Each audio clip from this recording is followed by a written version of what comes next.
Buenas noches, ingeniero. Hoy le expondré las consideraciones para el diseño estructural. Bien, como punto número uno empezaremos con ¿qué es? La estructura siempre ha sido un componente esencial y fundamental para la arquitectura. Es más, es el arquitecto quien, mediante un proceso de diseño arquitectónico, busca inventar o crear la infraestructura. Esto para darle las proporciones adecuadas. Pero, ¿por qué se busca o por qué se hace esto? Para encontrar la armonía entre la intuición personal y la ciencia estructural, de tal manera que se cumplan y se optimicen los siguientes objetivos importantes. Como objetivo importante número uno está la permanencia en el tiempo, que no hayan deformidades mientras pase y recorre el tiempo. Como punto número dos está el uso, la seguridad de las personas.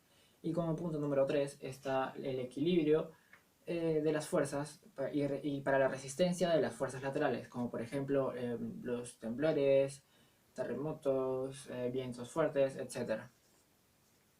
¿Cómo se hace esto? Cumpliendo tres etapas. La primera etapa es que el arquitecto siempre, pero siempre, deberá considerar y organizar los elementos estructurales desde su primer bosquejo. Esto a futuro será óptimo y funcional. Como etapa número 2 es la proporción a los elementos estructurales, a lo cual a esto se le denomina el predimensionamiento. Esto se hace para ver cómo funciona, si es eficaz o no antes de la forma final.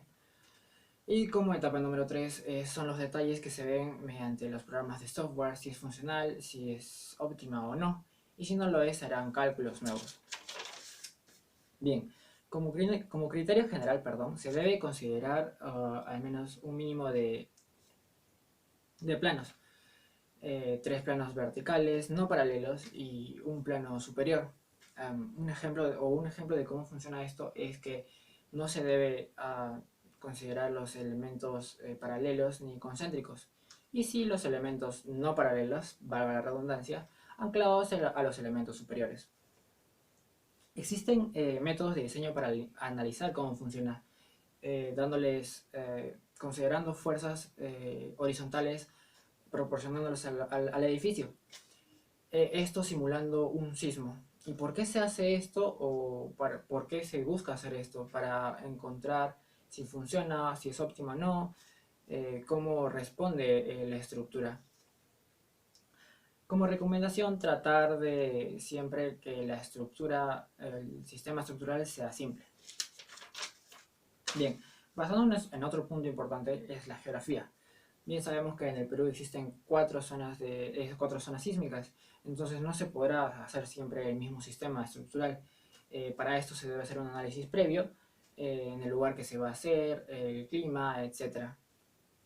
Entonces los elementos verticales más comunes o más frecuentes usados son el muro portante, el concreto armado, etc. Las mamposterías, perdón, etcétera, capaces y eficaces tecnológicamente de resistir, sean fuertes y rígidas a los fuerzas laterales, como ya lo dije, los terremotos, temblores, vientos fuertes.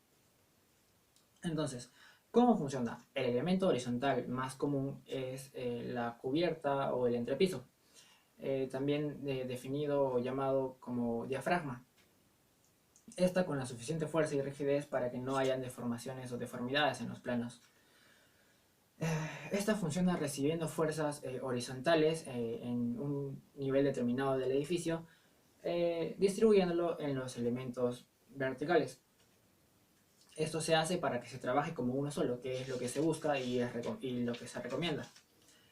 En palabras técnicas, ¿cómo es esto? Es el centro de rigidez y el centro de masa, donde se deberá buscar que los elementos rigidizantes se distribuyan de manera simétrica, tanto de manera horizontal como de manera vertical.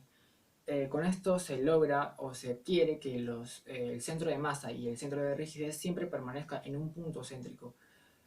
Acá viene una acotación del ingeniero, que es que mientras más distancia haya entre el centro de rigidez y el centro de masa, mayor será la probabilidad de que existan deformaciones y que está mala estructura y vulnerabilidades.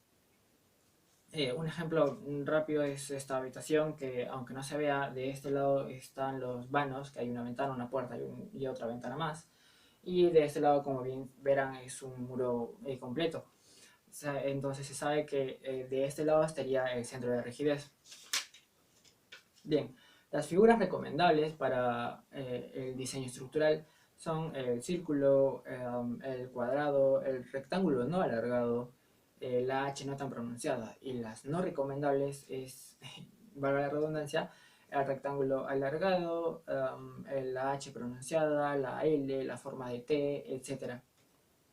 Pero esto no significa que no se puedan realizar estas formas irregulares, no significa que la arquitectura sea cuadrada.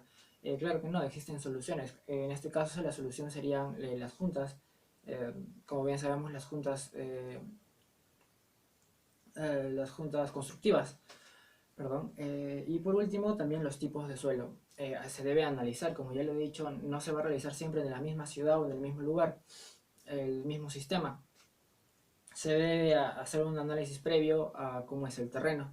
En este caso, digamos, en Cono Sur el suelo es gravoso, puede ser arenoso, arcilloso, y así sucesivamente. Entonces se debe hacer, como ya le he mencionado, un análisis previo para que pueda funcionar de manera óptima. Gracias.